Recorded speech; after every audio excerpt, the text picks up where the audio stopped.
Hello, this lecture is on your syllabus.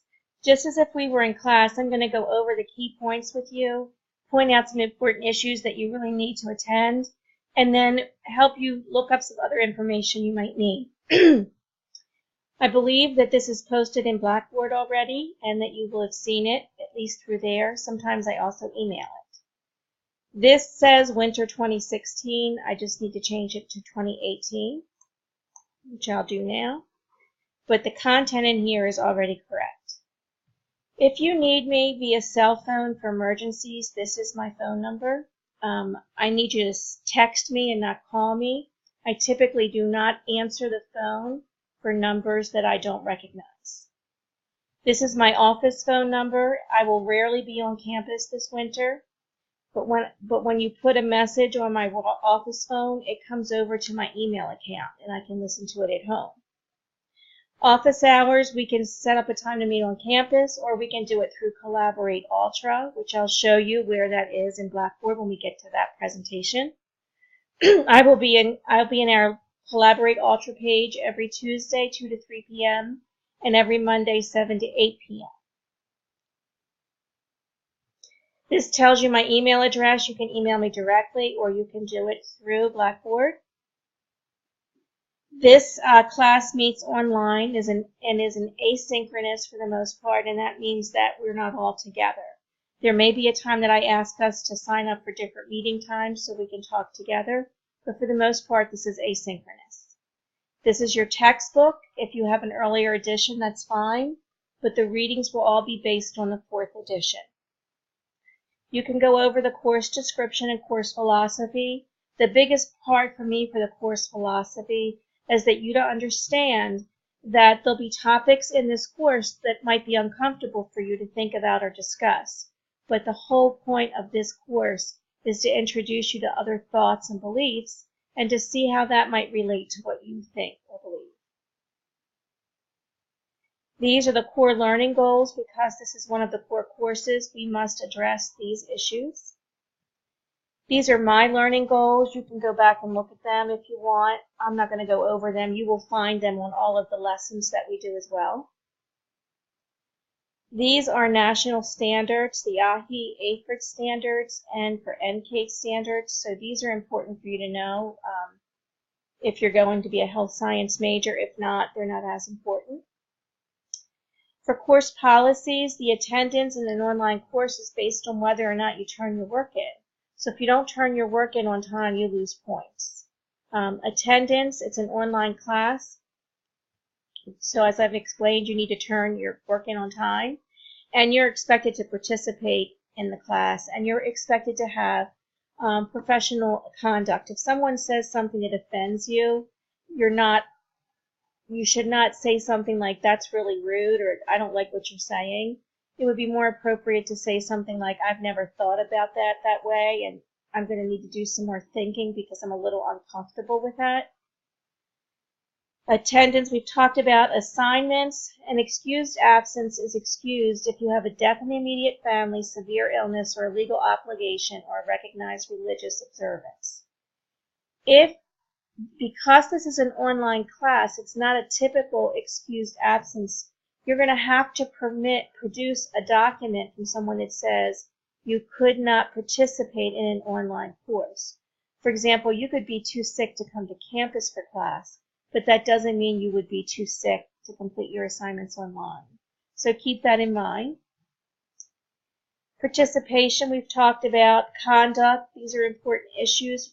This one is the one that I face most often in my classes. And that is this whole concept of academic integrity. There's a link at the end of the syllabus. I encourage you to read the academic integrity policy. The minimal punishment you get from me, or penalty, is you receive a 0 on the assignment if you're caught plagiarizing. So make sure you're very careful to put your work in your words and only your words. Just because you cite other people doesn't mean it's not plagiarism. So if you submit a paper where 90% of the work belongs to other people, but you cite them, that's still not acceptable. You need to submit your own work. So here are some words you can look up and see what they mean, but I really do recommend that you use this link. If this link does not work for you, tell me. I just updated it 2 weeks ago, and it worked then, but sometimes links break. This is also critical for you to understand. This is a new policy that the Health Science Department has started, and that is any health science majors who are caught cheating twice throughout their college or at Towson will be dismissed from the major.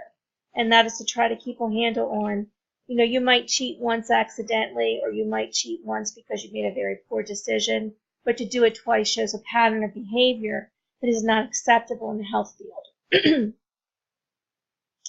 Communication, it's really important that you read over that. And this is the course grading, which most people find very important. The first component is 3 exams. You'll have 3 exams. Each of them has 100 multiple choice questions, and you're given 90 minutes to answer the questions. I might raise that to 120, but if you can't answer the questions in the time allotment, then you don't know the information. I don't care if you use your books to answer questions. I don't expect you to memorize everything. However, if you have to use your book to look up every single question, you will not pass the test. There's also something called TED Talks, and you can choose a TED Talk on any sex topic. That's worth 20 points. Your behavior change paper will be explained specifically in scoring rubrics. It's worth 20 points. You have online activities. There's 12. 10.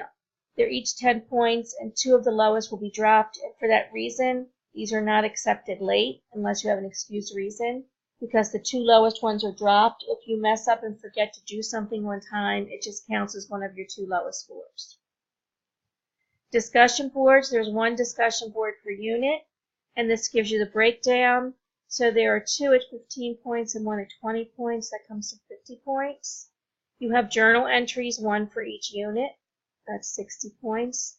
Your final project, article summary critiques, you have to submit 2 article summary critiques to me so I can, 1, see if you're using APA correctly, and 2, if I can see that you are on the right track for whatever your final project topic is.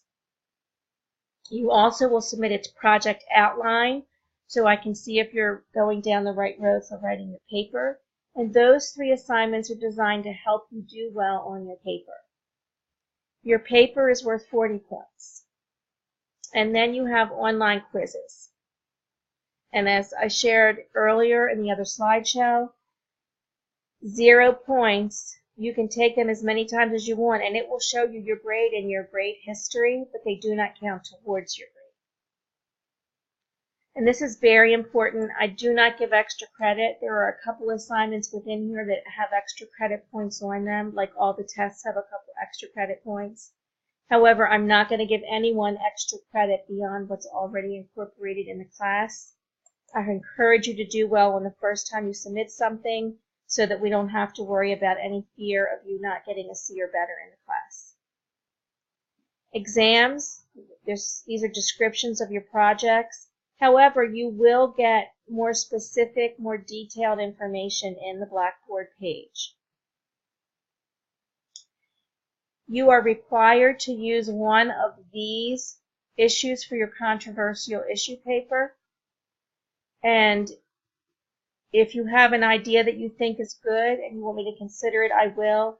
But a lot of times people are coming up with ideas that really do not match the controversial issue format. So if you think you have something that will fit a controversial format where you can argue pros and cons to the issue, then I'm more than willing to listen to your ideas. So then you have an outline of scheduled topics of what we're going to cover. And so you see in the first unit there's 4 lessons and there's 4 assignments due, plus a article critique and your TED Talk, and your discussion board posts, and your journal. So there is a lot to do in a very short period of time. So that's that. Under this should be, yes, I also put this calendar in there, and you need to realize that every now and then dates do change, and if dates change, you should be the one that fixes the calendar. I will also show you where in Blackboard you can find a calendar that's already created for you that should have the same information in it. So that concludes the presentation on our syllabus. I look forward to meeting you online next week, and I look forward to working with you throughout the semester.